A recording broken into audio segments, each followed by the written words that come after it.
Assalamualaikum warahmatullahi wabarakatuh.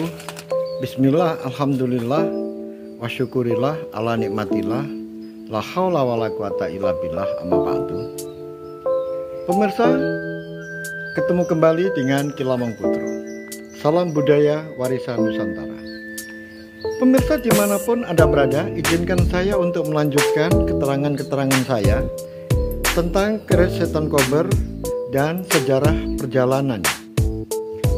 Pemirsa dimanapun Anda berada, di episode yang lalu dijelaskan bahwa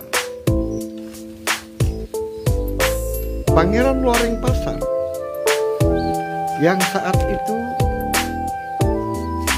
ditinggal oleh Kanjeng Romonya di sebuah langgar di Pesanggrahan Pengging, sekarang ini sudah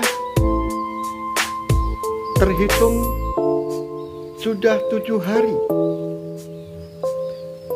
Kemudian Pangeran Loring Pasar tidak bisa keluar dari langgar di Pesanggrahan Pengging itu, sehingga seakan-akan Sultan Hadiwijoyo ini memenjarakan putranya di langgar di Pesanggrahan Pengging ini. Walaupun secara kasat mata Pangeran Loring Pasar itu tidak dipenjara, tetapi kenyataannya Pangeran Loring Pasar tidak bisa keluar dari langgar itu. Akhirnya Pangeran Loring Pasar memilih untuk melakukan pertapaan di tempat itu. Dan perlu diketahui, di tempat itu hanya ada air di kendi yang terbuat dari tanah yang isinya air penuh. Maka selama 7 hari 7 malam Pangeran Loring Pasar tidak makan apa-apa, hanya sesekali kalau memang benar-benar haus maka meminum air di kendi itu pun hanya beberapa teguk saja. Pemirsa dimanapun Anda berada, kemudian Sidowini yang berada di Pesanggrahan, di mana merupakan tempat pertemuan dari Ratu Pantai Selatan, yaitu Pesanggrahan Sriwedari, sedang dalam keadaan sembuh dari luka-lukanya akibat sengatan dari sebuah sinar yang sangat hebat yang menerjang dirinya dan anak buahnya, sehingga sakitnya bisa disembuhkan oleh Nyai Roro Kidul akibat dari sebuah energi yang begitu kuat, yaitu energi yang dipancarkan sebuah lingkaran yang melingkari langgar di Pesanggrahan Pengging yang dilakukan oleh Sultan Hadiwijoyo.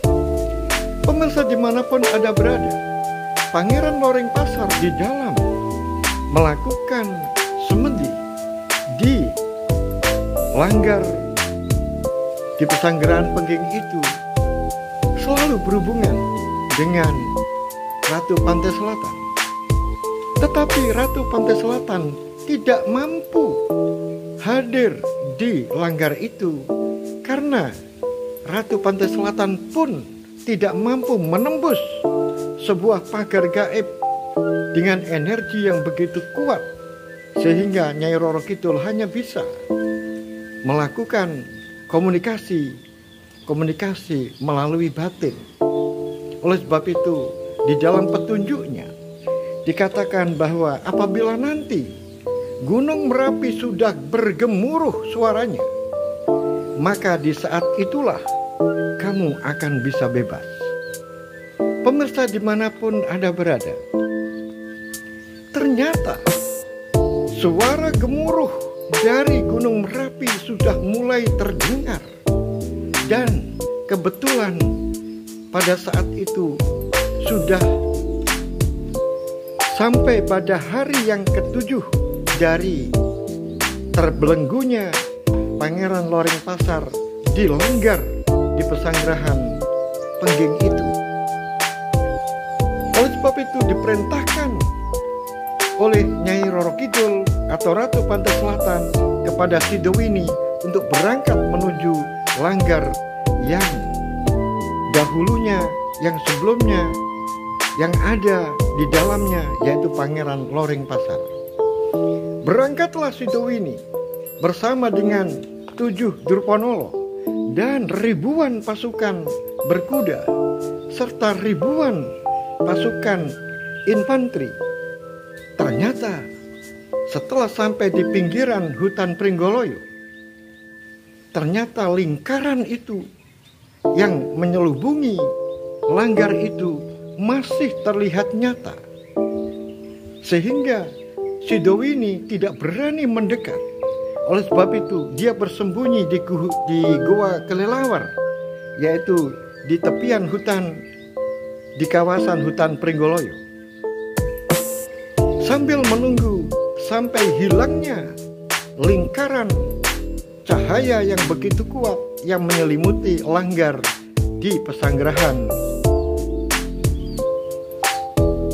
yang mana Pangeran Loreng Pasar ada di dalamnya, yaitu pesanggerahan Pengging. Pemirsa dimanapun Anda berada, mengapa di dalam langgar dan di luar langgar auranya masih begitu kuat, walaupun sudah ada suara gemuruh dari Gunung Merapi? Ternyata pagi itu sebelum subuh,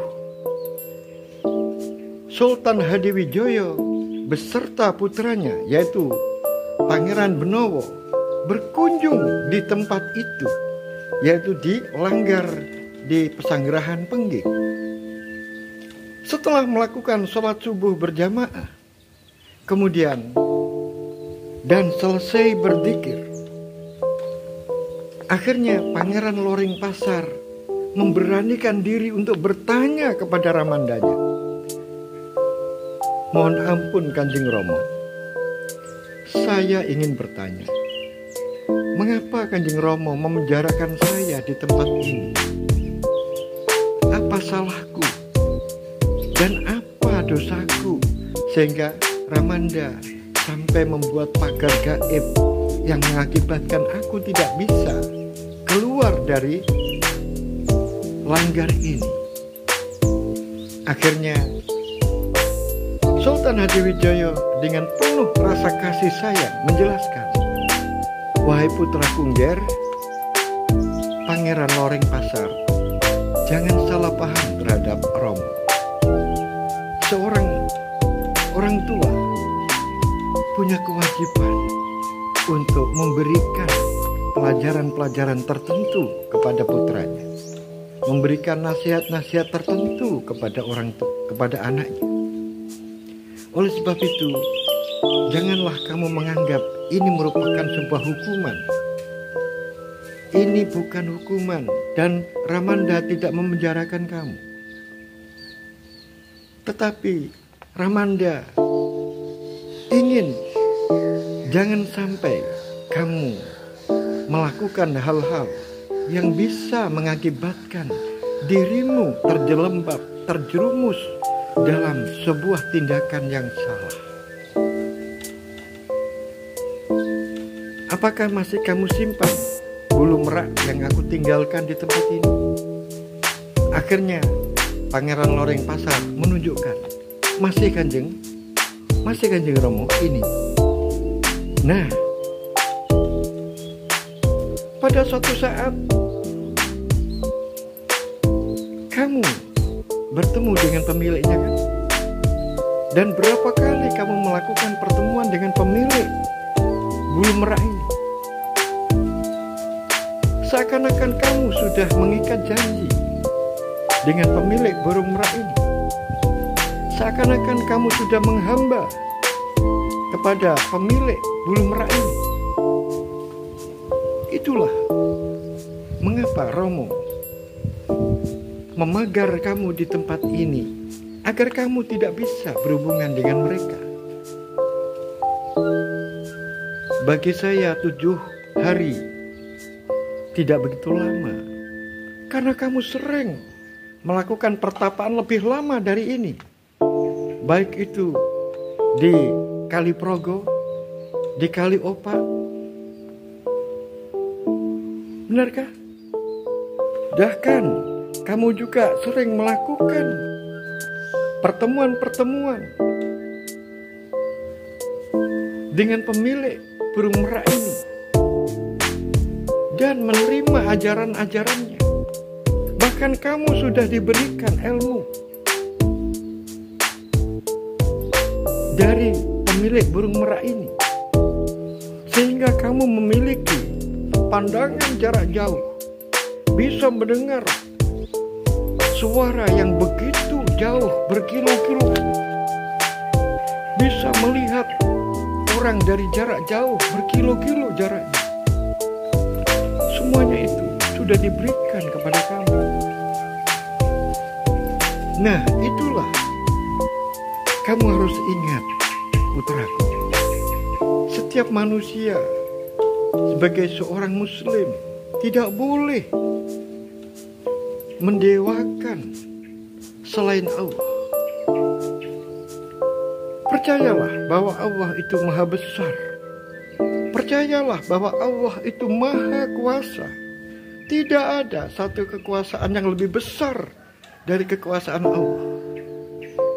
Oleh sebab itu, janganlah kamu menghamba pada kekuatan-kekuatan selain Allah. Pemirsa dimanapun Anda berada, Pangeran Loreng Pasar hanya bisa tertunduk. Kemudian linangan air mata menetes satu persatu di pangkuan Pangeran Loreng Pasar yang masih duduk bersila di hadapan Kanjeng Romonya. Dan tetesan-tetesan air mata semakin deras, semakin deras. Tiba-tiba Pangeran Loreng Pasar menjerit sekencang-kencangnya sehingga menggetarkan aura yang ada di sekitarnya. Setelah itu, apa yang terjadi? Pangeran Loreng Pasar langsung tergeletak tidak sadar. Kemudian buru-buru Pangeran Benowo mau menolongnya, tetapi dicegah oleh ramanya. Jangan anakku, biarkan nanti akan siuman sendiri, nanti akan sadar sendiri. Ayo, sekarang kita pergi. Pemirsa dimanapun Anda berada, Pangeran Loreng Pasar yang dalam keadaan tidak sadarkan diri itu ditinggal oleh Kanjeng Romonya dan Pangeran Benowo. Keluar dari langgar itu, tetapi ada yang melihat, yaitu Sidowini yang masih bersembunyi di Goa Kelelawar yang ada di hutan Pringgoloyo. Ternyata setelah perginya Sultan Hadiwijoyo dan Pangeran Benowo dari langgar itu, kemudian suara Gunung Merapi gemuruhnya semakin kencang. Dan di saat itu sebuah sinar yang menyelubungi langgar di Pesanggerahan Pengging itu tiba-tiba lenyap. Setelah lenyap, maka Sidowini dan pasukannya langsung keluar dari Goa Kelelawar menuju ke langgar di mana Pangeran Loreng Pasar berada. Pemirsa dimanapun Anda berada, karena ribuan pasukan siluman keluar dari goa, disertai dengan keluarnya kelelawar, maka di situ ada seseorang yang sedang beristirahat, yang tidak jauh dari hutan Pringgoloyo, tidak jauh dari goa di hutan Pringgoloyo, yaitu adalah Putri Pembayun yang mau menuju ke Paja, kemudian istirahat tidak jauh dari goa Kelelawar. Dengan keluarnya pasukan siluman dari goa Kelelawar itu, kemudian tiba-tiba menimbulkan sebuah angin yang begitu besar, sehingga angin ini merobohkan apa saja yang ada di sekitarnya. Kebetulan Putri Pembayun bersama 40 pasukan, 40 prajurit pimpinan Lurah Tamtongo Bangu Putih, dan di situ ada, di dalam kereta ada yaitu Widuri, dan di dalam sebuah kotak kerangkeng ada Widadi. Akhirnya apa yang terjadi? Terpaksa Putri Pembayun menahan gempuran angin yang begitu dahsyat. Kemudian tiba-tiba hujan begitu derasnya. Akhirnya Putri Pembayun keluar dari kereta dan langsung menuju ke tempat yang lapang dan melawan badai yang begitu hebat. Tetapi Putri Pembayun masih belum bisa melawan badai yang begitu dahsyat. Akhirnya terombang-ambing oleh badai itu, dan tubuhnya terhempas dari satu tempat ke tempat yang lain. Seakan-akan Putri Pembayun dibanting-banting oleh kekuatan yang dahsyat. Dan akhirnya Putri Pembayun pun pingsan. Pemirsa dimanapun Anda berada, kita menuju ke Langgar. Akhirnya Sidowini berhasil masuk ke Langgar itu. Yang ditemui adalah Pangeran Loring Pasar yang dalam keadaan pingsan. Kemudian oleh Sidowini dibangunkan, dan akhirnya Pangeran Loring Pasar siuman. Setelah siuman, maka Pangeran Loring Pasar sungguh terkejut. Dia bertanya, "Saya ada di mana?" Kemudian, "Kamu siapa yang berbicara dengan saya?" Ini yang menjadikan Sidowini menjadi heran. Mengapa Pangeran Loring Pasar menjadi berubah, tidak bisa melihat dirinya? Dan Sidowini juga merasa heran. Mengapa tiba-tiba tangannya tidak bisa menyentuh tangan Pangeran Loring Pasar? Pemirsa dimanapun Anda berada, bagaimanakah kelanjutan cerita ini? Apakah mampu Sidowini membawa Pangeran Loring Pasar dari dalam Langgar itu? Kemudian bagaimana nasibnya Putri Pembayun yang diombang-ambingkan oleh badai besar yang tidak lain adalah akibat keluarnya berpuluh-puluh ribu pasukan dari dalam goa Kelelawar, sehingga orang biasa hanya melihat seperti badai dan hujan, tetapi sesungguhnya adalah karena pasukan Sidowini lewat di tempat itu. Pemirsa dimanapun Anda berada, ikuti terus cerita ini sampai selesai. Akhirul kalam, billahi taufiq wal hidayah, waridha wal inayah. Assalamualaikum warahmatullahi wabarakatuh. Salam budaya warisan Nusantara.